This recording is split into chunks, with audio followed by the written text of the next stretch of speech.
Inna lillahi wa inna ilaihi raji'una.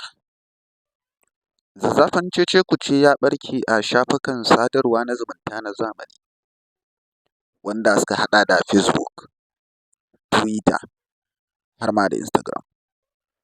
Masu kallonmu da sauraronmu kai tsaye mun tattaro ra'ayoyi daban-daban daga cikin al'umma dangane da fitaccen shiri mai farin jini wato Labarina series.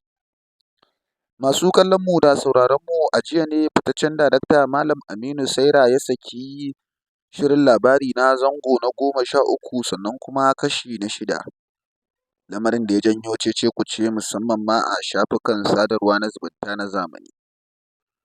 Masu kallonmu da sauraronmu mutane na ci gaba da bayyana ra'ayoyinsu haɗe da ƙorafe-ƙorafe a kan wannan katafaren shiri. Masu kallonmu da sauraronmu za mu waiwaya baya shekara aƙalla 5 wanda aka fara sakin wannan shiri. Shirin Labarina aƙalla ba a ƙasara ba an kai shekara 5 yana jan zare a masana'antar fim ta Kannywood.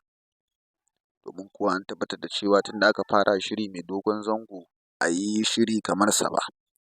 Ma'ana dai dukkanin waɗannan shirye-shirye da ake irin su Gidan Sarauta, Jamilun Jidda da kuma waɗansu irin su fim ɗin Baby, duka dai ba su kai wannan katafaren shiri kawo kuɗi ba da kuma gamsar da al'umma.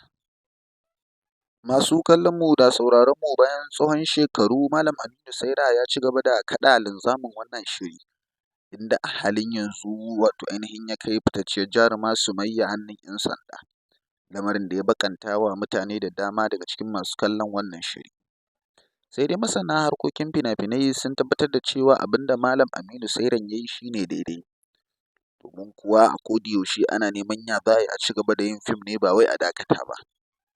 Da kuma muddin dai ba a sa ta a cikin matsala ba to ba za a ci gaba da yin fim ba. Da haka ne nan Malam Aminu Sairan ya miƙa ta hannun 'yan sanda domin dai ci gaba da wannan shiri mai suna Labarina. Masu kallonmu da sauraronmu babban abin da ya ɓata wa jama'a da dama rai musamman bayan da muka leƙa ra'ayoyin mutane, shi ne irin yadda jarumin shirin wato Raba Gardama ya saki Sumayya, duk da irin halin da take ciki na ƙunci da kuma halin takaici bisa ga kisan da ake zarginta da aikatawa. To sai dai kuma a gefe guda waɗansu sun yi farin ciki dangane da bayyanar Naziru Sarkin Waƙa da kuma Lukman da kuma Aliyu Ɗan Gaske ganin cewa sun haɗa ƙarfi da ƙarfe gurin ceto ita Sumayya. Lamarin ya burge da dama daga cikin masoyan Naziru Sarkin Waƙa.